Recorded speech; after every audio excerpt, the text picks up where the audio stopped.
Hey YouTube, this is Tabletop Magic, and today we're going to do a modern deck, and it's a really fun deck. It's really cheap.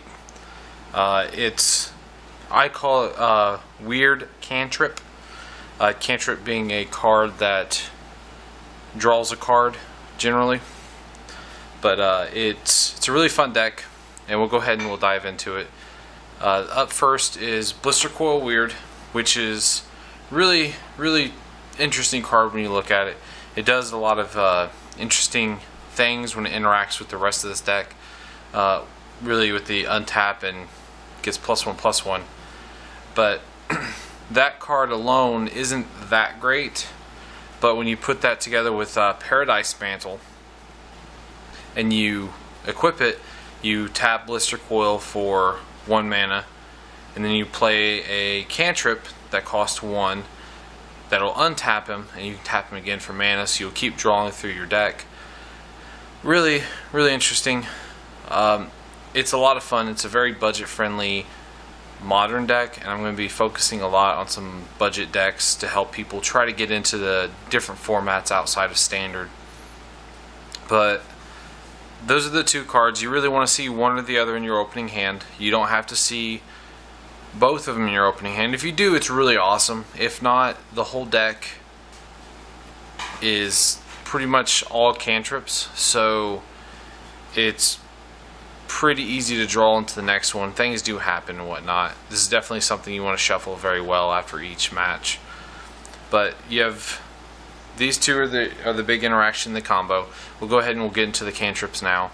Thought Scour is an instant, and you target yourself with Thought Scour if you already have the combo out, because you want to put more cards into your graveyard for interactions later on with Visions from Beyond. But Thought Scour being an instant, which this deck can go off at instant speed, it's a little harder, but if need be, it can go off at instant speed.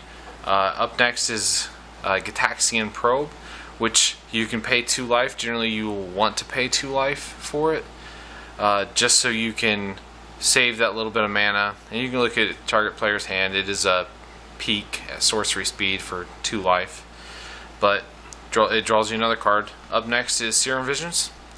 Serum Visions is really awesome. It's definitely one of the cards that has to be in the deck, just for the Scry for 2 ability. Up next is Visions from Beyond, another instant.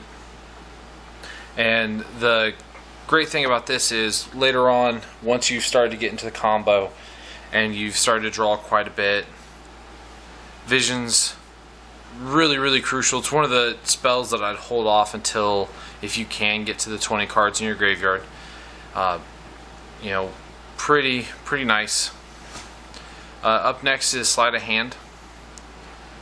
Sleight of Hand, it really helps you try to, get into what you need to, thin out the things you don't want to see and you don't want to draw into, like a land or whatnot, or something you don't want to see, a 3rd or 2nd Paradise Mantle or something like that. Throw that in the bottom of your library. Pretty good. Up next is something I added to the deck. I've seen other people with their own versions of this, and as far as I know, I'm the only one splashing red for this. But Crimson Wisp gives me the ability to drop a Blister Coil and give it haste, so you can start going into the combo all at the same turn, instead of dropping Blister Coil hoping he stays another turn. This is a turn 2 deck, by the way. It can be. Up next is Cerulean Wisp, which is another similar to Crimson Wisp, but it does turn it blue, and you untap that creature. So if you add this with a Blister Coil, you can stack the abilities, and you can tap him for mana, untap him, and then tap him again for mana, then untap him again between the 2 abilities. Putting them on the stack, you should be able to net an extra mana to help you get into some of the bigger spells if you need. Gitaxian Probe is another one that does that really awesome. Up next is Faithless Looting. And Faithless Looting is really good for the fact that you are going to draw into lands, and you're going to draw into extra Blister Coils or extra Paradise Mantles you're not going to need, and it helps you dig deeper into your deck while still being able to get rid of what you don't need, and it also helps plus up your graveyard for cards like Visions of Beyond later on. Up next is Manamorphose. Manamorphose is simply awesome for the fact that when you do cast it for 2, you will be able to not only get that 2 back, you'll be able to gain another one because the Blister Coil will untap, and you'll still be able to draw your card. You can add, whatever color, say, if you need to cast a Faithless Looting or a Crimson Wisp or whatever else you're trying to do. Up next is Ideas Unbound, and you can run more. I'm only running 2 just for when you see them early game and you haven't really gotten the combo going very solid. You really don't want to see a whole lot of these just because of the double mana cost. But up, at the end, here are 3 kill spells. You have Grapeshot.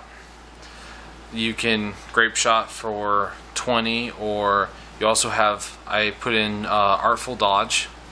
Using Artful Dodge to make your Blister Coil unblockable, and then attack with your Blister Coil for 20 or however much you need to swing with, and you can swing in for the win.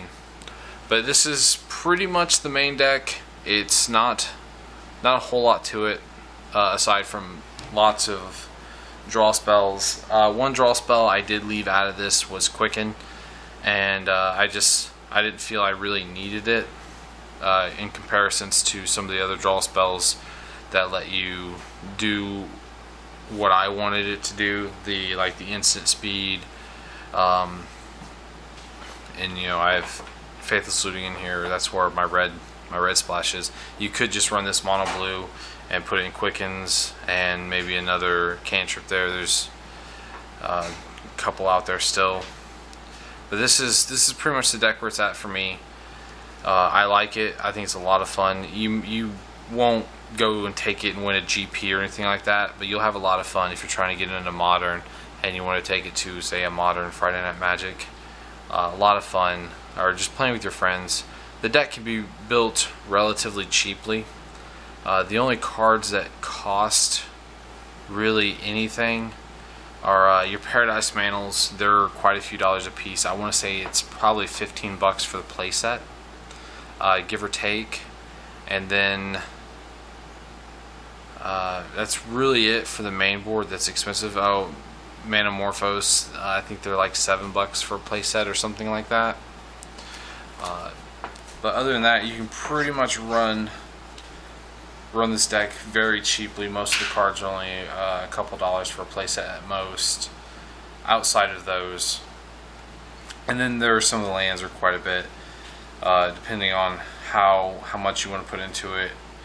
But we'll go ahead and we'll get into the lands. I'm only running 11, but we'll clean this up and we'll look at those, and then we'll kind of wrap this up. Alright, and we're back with the mana base for this. It's pretty simple. I have it set up like this. I only run 11 lands because you only really need 1 land to make the deck work. You really want to see 2, but you can pretty much do the whole thing with just 1 land. And the deck is mostly cantrips, so you will draw into that second land drop eventually once it starts going. And it's definitely something you want to play around with still. But I have 3 Scalding Tarns, 3 Arid Mesas, 3 Steam Vents, and 2 basic islands. You don't have to have these 2. You could go without the Scalding Tarns and the Arid Mesas. If you're on a budget, these are quite expensive. So if you wanted to go with, say, Gemstone Mines and City of Brass, that would be fine. Or if you just wanted to go all islands, you could probably just go all islands all the way across. I would pull the Wisps, the Crimson Wisps, maybe replace them with Quickens. You would lose the ability to go off the turn that he comes into play, but at the same time it's still it's a give and take. So you could replace these and figure out what you want to do. You'll still have you know, your ability to use your Blister Coil to produce the red that you would need for you know, if you're dropping some of the other things. But I have these in there just to search for mostly the steam vents. I guess I could replace these with the green-blue fetch land, but I was really looking to pull steam vents. That way if I needed any of that, it just go, you know, or red or blue. I can go either way. But you could honestly probably replace all this and do 11 basic islands. Little something if you've seen some of my other videos. This is the only basic land I'll run. One of the only basic lands I'll run that's not white bordered from like Revised or something like that. Just because this is my absolute favorite island. It has the Seed of Snoid or Sonoy in the background. And it's a really good looking land. Generally I run straight Revised lands, and if you've seen some of my other videos I explained that before. But this is pretty much the whole deck. It's really fun, it's really cheap. You could build it for just about nothing. Trade around at your local game store, maybe pick some stuff up online or whatnot, and the deck just goes together. A lot of fun. And if you guys have any questions or comments, let me know. This is possibly a turn 2 deck without interruptions, but it's a lot of fun. It's really resilient compared to a lot of things, just for the fact that it is all cantrips. So you know, you can just keep drawing 2 or 3 or 4 cards a turn until you get into the combo you need, and that's pretty much how it goes. So if you guys have questions, comments, subscribe please. But you know, try it out. I'll have a link in the description where you could look at the deck online. You can even check the prices and whatnot, and you'll be able to goldfish a little bit online and see kind of what the deck does, what it draws, and how, you know, try to figure it out for yourself if you need to figure out how it plays. But alright, y'all have a good one.